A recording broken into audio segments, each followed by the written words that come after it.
episode 63. The aha moment.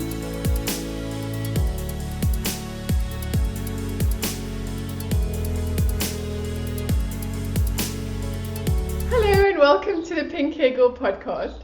My name is Sally Jane and this is Rachel. It's Friday morning. We are recording quickly before Rachel goes to my mom for what the children call their granny day. Everybody gets a granny day during the week. They just get some individual sort of focus time for their schooling and baking, and they do various things with granny. I'm baking a cake with Gran today. You're baking a cake today? Oh, nice. Well, I mean, my oven's broken, but besides that, my mother also just does, you know, when we bake here, then everybody's fighting about who's mixing and who's holding the spoon, who's licking the bowl, and etc., etc. So at granny, you get kind of individual, completely focused time to just be spoiled by Gran and to have an adult focus on only you the entire time. So they all quite enjoy that. But we quickly wanted to do the podcast this morning. Otherwise, we're just never going to get one done. Yeah. I will regret it tomorrow. Well, I've been stalling all week because I have desperately needed to dye my hair. It's been ages and my roots were growing out to the point It that looks like Mom's roots growing out on the camera though. Does it? It's purple. I made the top purple. I made it more purple towards the bottom, and then to the pink, something a bit different. I don't know. Your hair's getting long though. It is getting long, isn't it? And so I did it last. We're going to do, excuse me, during the week, and then the geek wasn't feeling very well, so we landed up doing it last night. And so I thought we'd do this quickly before Rachel goes to Gran, and then have my regatta tomorrow. Yes, you do. You've got a sailing regatta tomorrow. I think you might have noticed last week. I think I was wearing a what do you call it? Like a headband to cover up the growing out hair. Yeah, sometimes the pink hair is a bit of an upkeep, but anyway, it's fun. We like it. So let's get on to what we're doing and the podcast and everything else. So, have you got any finished objects? What do you count as a finished object? Something that is finished. This is finished. Well, it's not completely. You need to wash it. But I was going to wash it, but it's gonna take, because it's winter now, it's gonna take a while to dry. I've seen all sorts of different advice about washing and hanging. Like some Knitting Annie was saying that you shouldn't need to hang it. Like then it's, I don't know, something about your spinning in the beginning is sometimes more overspun or something. I don't know. Anyway, so there we go. This one you apply two different balls together, and she was saying to me, look, see, this is what it does, because there was more of the one left than the other, and she doesn't like it when that happens. No. So we are busy looking through the videos that everybody has sent about the various plying things. Would And this be counted as a finished object? well, I think it's some spinning. It's probably a bit more of a work in process. She spun Half the thing. half of it was a braid Yeah. from Amelia, the one with the tussar silk and the Merino. It's not coming up well. I'm not focusing very well. We're struggling with the light. It's raining today, There, that's good.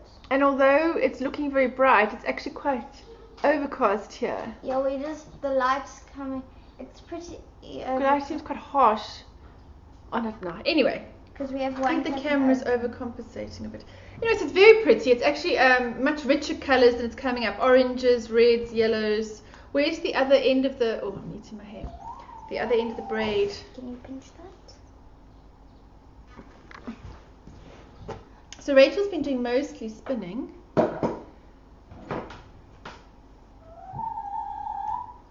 Ah, yes. And there's the rest of the braid. Still to go. It's still coming up very light, isn't it? Anyway. Sorry. It's our house chicken. You're just going to have to ignore her. Yeah. It's raining, so she doesn't want to be outside any more than anybody else. So, right, I have a finished object. Well, I now have a finished pair, because my one sock now has a friend, and the geek socks are done. Ta-da! Ooh, there's a pink hair on it. Oh yes, there we go. So I ripped out the heel that I had done. We're carrying on, and I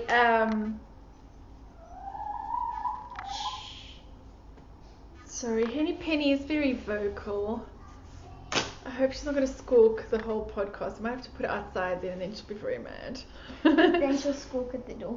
Yeah. So there, you see, now I didn't interrupt the color. I,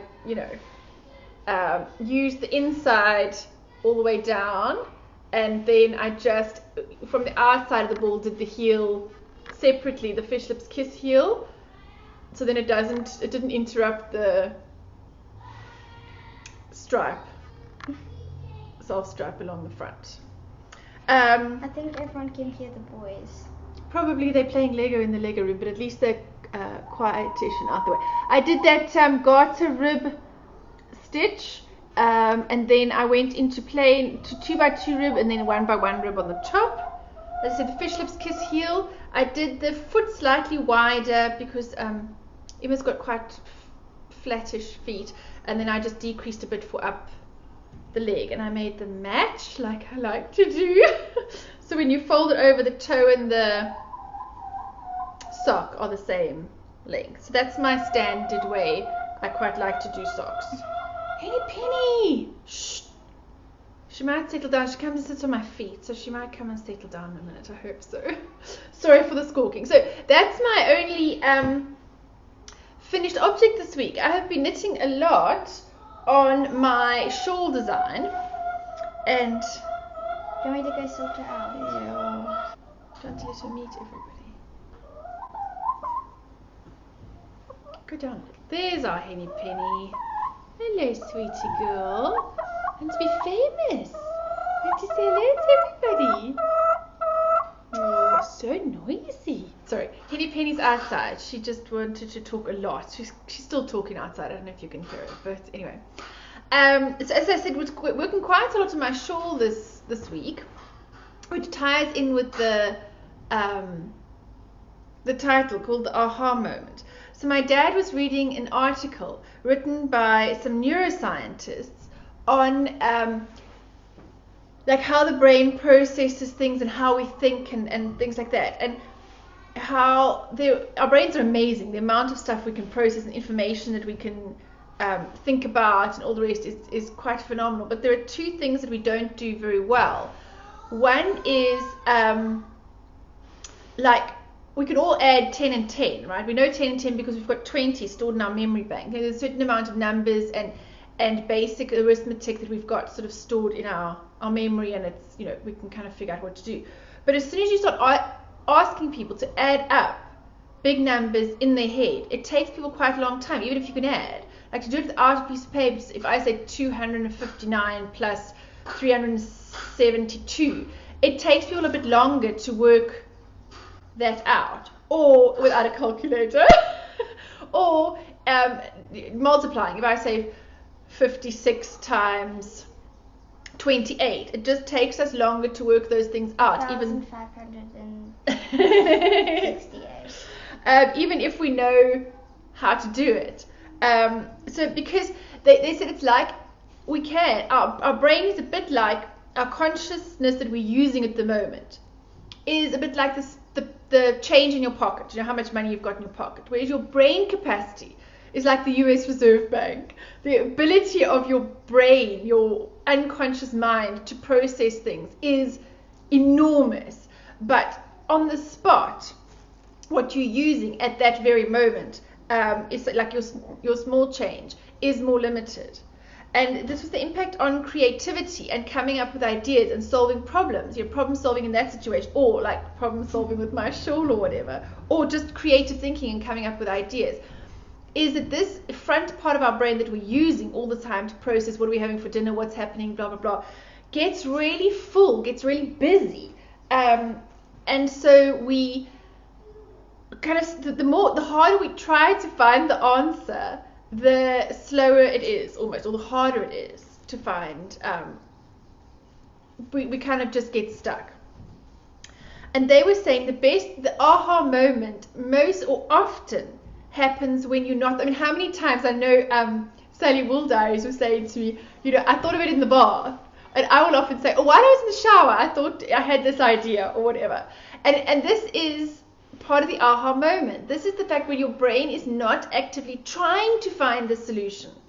So you have allowed your subconscious to process it. And then the rest of you has to be quiet.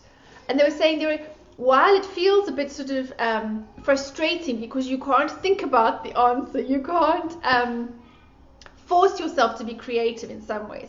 You almost have to take a back seat. But there are things that you can do to encourage this creative process. So the one is to be like times of quiet, whether it's meditating or shower or whatever, is to give you, I mean, you're not going to ever have the idea if you never give your unconscious a chance to actually kind of bring the ideas through to the conscious part of you. And the other one was, I'll link to the article. I'll try and, what was the other thing it said? And certainly it was your mood. It's easier for people to have creative ideas for those that are happier. Not, you don't have to be ecstatic all the time, but certainly excuse me, a more positive mood or a happier mood or whatever does help. So I suppose that goes along with cutting down on stress and all of these sort of things that we know can sometimes hinder the creative process. And then it's giving the chance for the ideas to come through, and that's the thing. So that's what I found with this shawl. Every time I wanted to do something, I was kind of hitting a stumbling block of not knowing what to do next. So it's halfway through a row, and I've kind of left it like this because I do kind of want a little bit of a reveal at the end. So I think I was up to the first eyelets last time. I think I'd done the yellow, and I was into the first lot of the eyelets up to about here last time. I think that was where I was. So those of you that are watching for the first time, this is a yarn by Twisted Fiber Arts, and it's a gradient dye on their Muse base, which is a 50% silk, 50% merino. And then I have used, they sent me a contrast or a complementary color with it for swatching, but of course I put it in the shawl as well. Because in a gradient, like I said last time, but for those of you that are maybe watching for the first time or didn't catch it, I visually find it difficult to have a very big piece in the gradient and then the colors get smaller as they go along. So that's why I've kind of broken it up a little bit with the pink lines, but you can still see the gradient running through it. So there's the orange, and then it's gone into the pink. So I was going to do something different. I wasn't going to do another lot of eyelets here, but whatever I wanted to do, whenever I thought of something else, it just didn't feel right. It just kind of, I've had such anxiety about using this yarn from the beginning because it's so beautiful and stuff, and you really wanted to do this amazing project with it. And every time I'd come up with these bigger ideas or whatever, I just kind of need to keep it simple. Every time I just kept coming back to the fact that it just needed to be really simple. And so every time I did something, I didn't have a plan beforehand. Some people I know write out their whole pattern beforehand and then just knit it. I needed to see how it was going, and then I would decide as I went along. So I kind of cast on, and then I did this first stripe, and then I did another one, and then I wasn't really sure what to do next. So I thought, okay, well, maybe we'll do a little, kind of a group of garter stitches here. And then I thought, oh, well, should I do something else now? And then I thought, well, no, we'll just repeat that, And so then I did that, and I got to here and think, well, I can't just keep doing that. I'll do something else.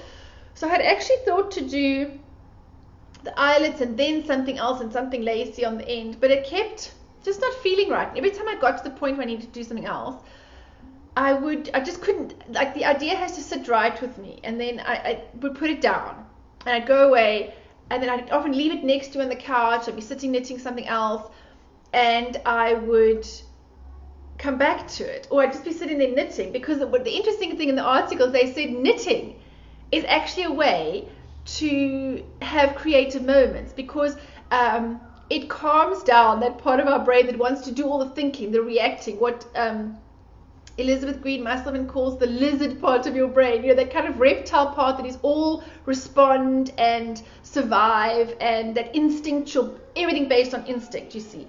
And that actually blocks the other parts of our brain, bringing through the creative ideas and stuff. And knitting, that repetitive motion, fills up the brain that needs to be in control and just calms the rest of you down. It gives the lizard brain something to do, and it just lets the rest kind of rest for a bit, and then your ideas can come through. So often, apparently, knitting is a great way to have, or something creative or something repetitive that can let the brain zone out a bit. So like going for a bath or a shower or whatever. So as long as you're knitting, not trying to think about the creative idea, but just letting the knitting calm, you know, you're not supposed to be trying to force the idea or whatever. So I was sitting there and I was looking at next to the couch. I was thinking, well, maybe I'll just actually repeat the eyelets again, you know, and then I'll figure out what to do on the end. And so that's what I did. So I repeated the eyelets again. So there were 2 sections of that because, gosh, it's going to be really hard to show because it's on the needles. Because I was thinking when you wear it like a shawl like this, you know, this part will be more up like this, like that. And then it wouldn't, you know, kind of, and then these would lie quite nicely with the garters. And then this would be more down towards this section here. And then again it came to the edge, and then I needed to think of something to do with the edge, and again I put it down, I left it for a while, and I now have the idea of how I'm going to finish it off. And as I said, that aha moment is so often when you're trying not to think about it, or not trying not to think about it, but when you give your brain the chance to do something else, and that's often when the aha moments happen. So when you're trying to be creative, stop trying to be creative and just pick up your knitting and sit quietly, and often the moment will come to you. Do you ever find you have creative ideas? Rachel's just like me. I always say to Emma, the geek, that I've had an idea. You know, this is like my favorite, and he's quite long suffering, but he humors me. And I think Rachel has started to kind of, Mom, I've had this idea. Or she actually normally starts with, you're not going to like it, or you're going to say no, but I've had this idea. And that's how we have ideas. We have ideas not when we're trying to think about them, but more when we just sort of... So do you ever find you have ideas that, when you're not thinking about ideas, that sort of pop into your head? Yeah, often when I'm swimming. Okay. So again, that's a repetitive motion. It's occupying the part of your brain that wants to take over, and then you let the unconscious part of your brain come through with ideas.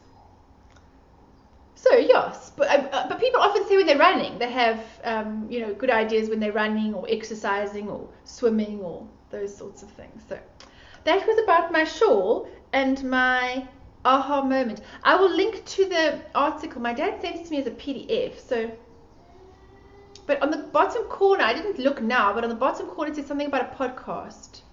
I'll go and have a look, and I'll link all those details in the show notes. But I thought it was really interesting that knitters especially, well, knitters are often creative people, and sometimes when you have that block, you know, that kind of creative block, don't force it. The idea is, and Sally will always say to me, and I didn't know what to do with the shawl next, she said, put it down, walk away. And we always say these things to people, and there is a really good neuroscientific reason why. So yeah, and that, oh no, that's not all I've been knitting on.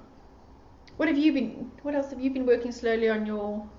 I've been working on this. This is Rachel's yellow cowl that goes with the little arm warmers that she finished last week. Hey, there we go. And I do spinning count. Yeah. Rachel's spinning. This is the box of things from Bakewell Hearts that I got her for Christmas. That was right. Let me get one of the ones.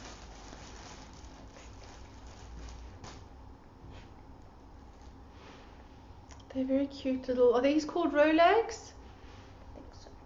Little round thingies. They're very cute. So it's like a grey, and then a purple, blues and yellows. Because Rachel's favourite colours are turquoise and yellow. Blues and yellows. So the other thing I'm knitting on is a pair of socks for a friend. And this is out of Regia, or I think people overseas, German and European people say, I think they say Regia. I found like when trying to teach the children to speak Afrikaans and things like that, there's actually a part of the mouth where you speak in a different part of the mouth, form words differently, which is quite hard to learn if you have only ever spoken one language. Anyway, so this is a sock weight, I don't know, a sock yarn, but it is 150 grams and 370 odd meters, I think. It is the almost like a DK weight for socks, and I'm just on a size 3mm needle. So my socks have gone really fast. So it's called the Fjord colorway. I don't know if it's a colorway or a series of, because there were different ones on the label, the band. Sorry, the band's in my book now. There were different colors. So I presume because they normally have like a series of colors named after something, you see. So I think these were the fjords. I don't know if it's inspired by Norway or somewhere where there are those fjords in the Nordic area. Anyway, so this one is sort of browns and greys and blues. And the blue is almost like a purpley blue. Yeah, so these are for a friend. And I've done one. And they went really quickly. I think I might knit a lot more. You don't get so much yarn in for socks that's thicker, because this has got the nylon in it and everything for socks, and the ball, it's 150 grams, so it's enough to make a pair of socks. I really like this. I was going to knit, I'd actually taken, this was in my brown bag challenge. I just went to find the specific ball because I wanted to, so it wasn't kind of just pick out, because once these were finished, the idea was to pick out the next brown bag and then carry on. And I did, and I picked out the Kingfisher, Opal Kingfisher, and that was what I was going to do next. And then I remembered that I wanted to do these as a gift, so I went to go and find, I needed a more masculine color, and so I went to go and find what I had. And I remembered this was one of the brown bag challenge socks, so I went and got that out specifically. But I noticed on the Kingfisher band, when I took the band off the ball of Kingfisher, because I was just about to cast those socks on. Now that is Opal Kingfisher, and that series is the rainforest series. I think it's celebrating or kind of highlighting rainforests and animals and a kind of a conservation thing from what I could understand. And inside the ball band, wasn't there one called Sally? It's like a lory from the Congo forest. So all the animals, there's a little animal, like there's a lory and there's a tree frog and there's a little kingfisher and there's a silverback gorilla and there's all these different, or just rainforest, but forest animals. And there's one called Sally. So I had to have that. I haven't bought yarn this year. I've been very, very good on a very tight budget. So I haven't bought any yarn. I've been gifted some very nice yarn, just been very kind, but I haven't actually bought any yarn for myself. And we're in April. We're near the end of April. I think that's quite good. You should give me a high five. You're buying your Sally yarn though, so. What? Yes. But so you failed. I didn't fail. I got to April and buy any yarn. So I obviously can't find it here in South Africa. So I found it in England and I bought Sally and I some Sally yarn. We had to have Sally yarn, and it's pink and purple and green. It's like the perfect colors for us, and it's called Sally. So I did buy that. So now the problem is it is in England. It will go to my sister in England. She bought it for me there. They didn't have a PayPal checkout, so I couldn't do it on my PayPal thing. She had to buy it in England for me, and it will go to my sister. But my mom is only going over at Christmas time, so it'll only come back after Christmas, so possibly like New Year. So it's a long time until I get it, but I had to have some Sally yarn. Come on, that's a good enough. If there was a Rachel yarn, and with colours that you liked in blue and yellow. Wouldn't you buy Rachel yarn? There isn't any Rachel. I'm just saying, if there was, I didn't think there was any Sally yarn. There probably is. There probably is a Rachel yarn. There probably is. Maybe. If anyone knows if there's a Rachel yarn, let us know. So yes, that's I did fall down a little bit, but I have otherwise been very good. So this is I haven't actually started the Kingfisher one because I needed to do these, but my DK socks should go quite fast. I'm on the ribbing on the top. Again, I just did the Fish Lips Kiss heel. I wasn't quite sure how many stitches to do. So the Kingfisher yarn will be next. I got that in my Christmas swap. So yes. Yeah, but still, I must be allowed to wear the socks. Why? Because I'm in the Kingfishers patrol. At Scouts? Mm-hmm. But they're mine. But I must be allowed to wear them. Oh, be allowed to wear them. My feet are bigger than yours. I fit your socks. Sometimes, yeah. Rachel really, really wants me to give her that Kingfisher yarn. No, she thinks it knitted should. up socks. Yeah, no, well, yeah. She really thinks that they should be for her. So besides this sock, I have not been knitting the sock and the shawl. The shawl's a long row. By the time you're getting 420 stitches a row, it takes a fair amount of time. Who's going to want to knit 420 stitches? Or do people knit 420? They do. Rachel wants to knit a shawl, which People takes are me crazy. which takes me into the next few things that I wanted to talk about.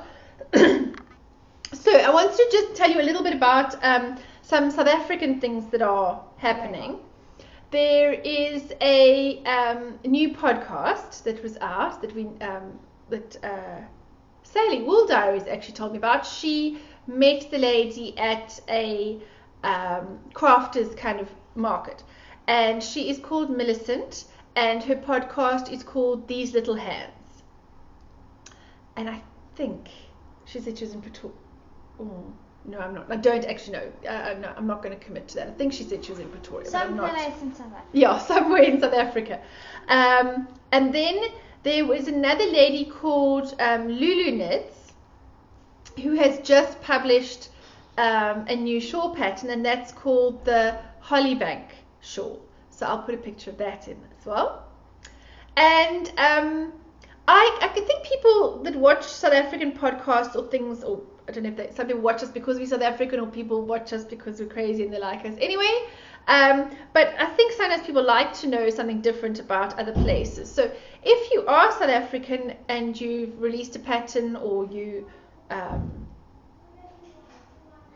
have something, let us know. Sorry, the boys are banging a bit there in the background. We do our best to keep the menagerie quiet, but as you see with chickens and dogs and children, it doesn't always work so well. The Hollybank shawl, and that's available on Ravelry as well. Sally Wool Diaries is having her Blanket Madness knit along on Instagram. Yes. Right, so that starts on this Sunday, the 24th of April, and it runs for a week, 24th until The 30th. the 30th. Yeah. So you have that week to add as many squares to your sock yarn blanket as you can. Go watch our podcast to find out all the rules.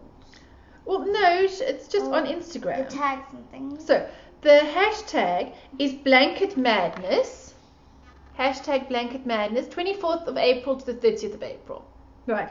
So what you need to do is you need to take a picture of your blanket before the knit along starts, and it can be any blanket. You can have a mitered square blanket. It used to just be sock yarn blankets, but then a lot of people were knitting other blankets. So my ends are riveted. So any kind of blanket. It can be a mitered square blanket. It can be a log cabin kind of blanket. But do they have to count one full square? No, pieces. Okay. Pieces as you go around. Just, a little section that you add. So it can be any of those kind of, a granny square blanket, any of those kind of blankets that you are working on. Take a photo, and then at the end of 30th, on the last day when you finish, count up all your squares that you've added and then post the total. And there is a hashtag for Blanket Madness is the general hashtag, but for to win April's one, because Blanket Madness is used across all of them, so that'll be like everyone that's ever happened before. For this specific month's one, it's April 16 BM for Blanket Madness. So April 2016 Blanket Madness. April 16 BM. Which means something very different when you're a nurse. But we'll just leave that there. And then you must state the added total. Sally says don't make her maths. So don't write that you started with 12 and you ended with 46 and make her work out how many you did in the beginning. Well, she can make you need to say, maths. Oh yeah, you need to say you started with 12, you ended with whatever it was, you added 59,000 squares to your blanket. So there is normally an overall winner of the person who added the most squares, who gets a little crown, a Instagram picture crown, and there haven't ever been prizes. It hasn't ever been for prizes before. But Sally said on her podcast yesterday that somebody had offered a prize, and she's kind of been in discussion with them. So I think if you did want to be eligible for the prize, and I don't know if they were going to do it purely on the person with the most, or if it was going to be the most creative, or how she was going to choose it, I'm not sure. Follow her. I think it must be the person with the most. Well, that's the person who gets crowned. I'm not sure if that's the same one as the winner. I don't know if they're going to do a random number generator of everybody that entered. But you only make one and someone else makes 100. I don't know, but that's for Sally to choose how she's going to do that. So the Blanket Madness hashtag and the hashtag for the prize this time, and it's adding. So you might wonder, why am I adding a square now? Well, because when I took out my blanket today, I had, well, not even half. I had this much of a square started. So I need to. Probably the last Blanket Madness. No. So I need to finish that one. You were doing it before the movie started when we went to the movies. And Christmas time. Yes. So this is my. Oh, sorry, I can't do the needles. It's not really helping. This is my blanket so far. And as I said, I did kind of see that one that did all the different colours. Mine has more squares in. Yeah, I'm not very far.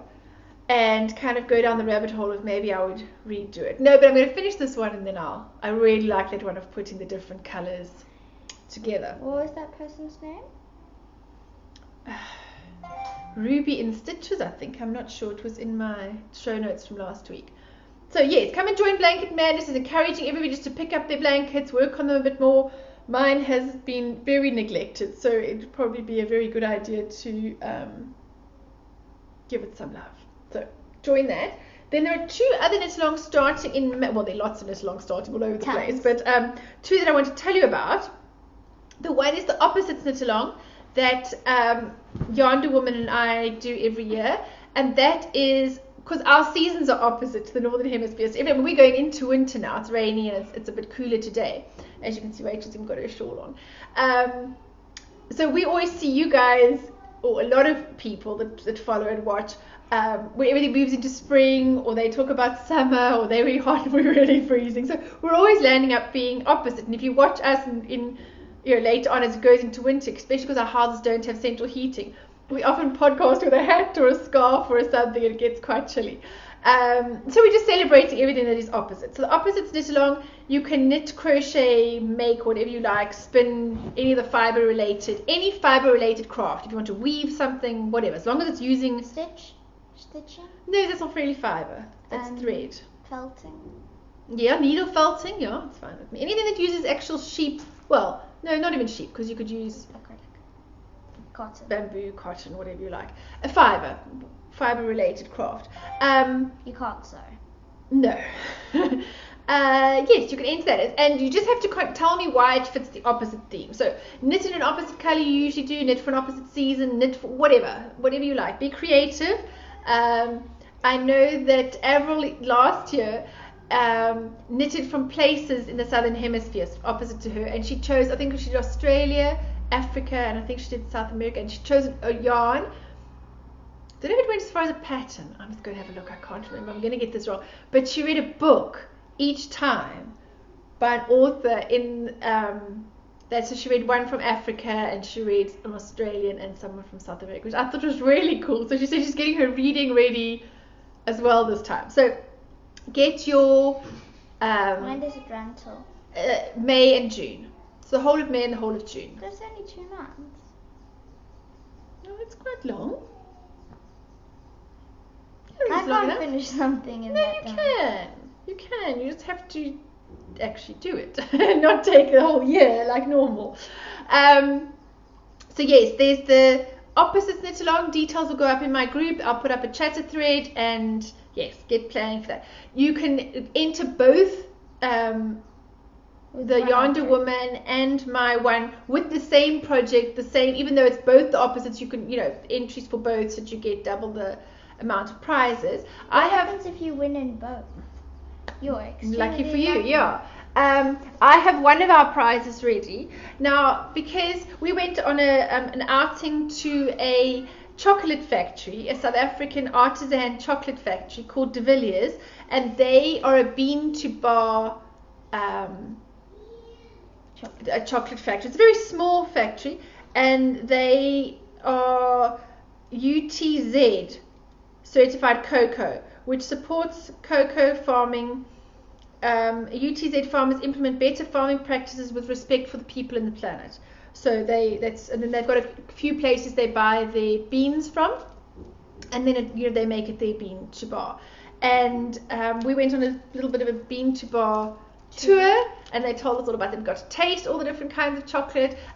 They've got this really fascinating flavor wheel, and what Rachel and I were so amazed at is how many different flavors. So the chocolate tasting and the tour thing, that you get a page, and they put a square of each kind of chocolate on it from the various regions, and then you get to taste it, and they're all only 70% chocolate, so it'll be 70% of the dark chocolate and 30% sugar, and that's it. They don't, no extra ingredients, nothing added, no flavoring, and the different flavors was quite interesting.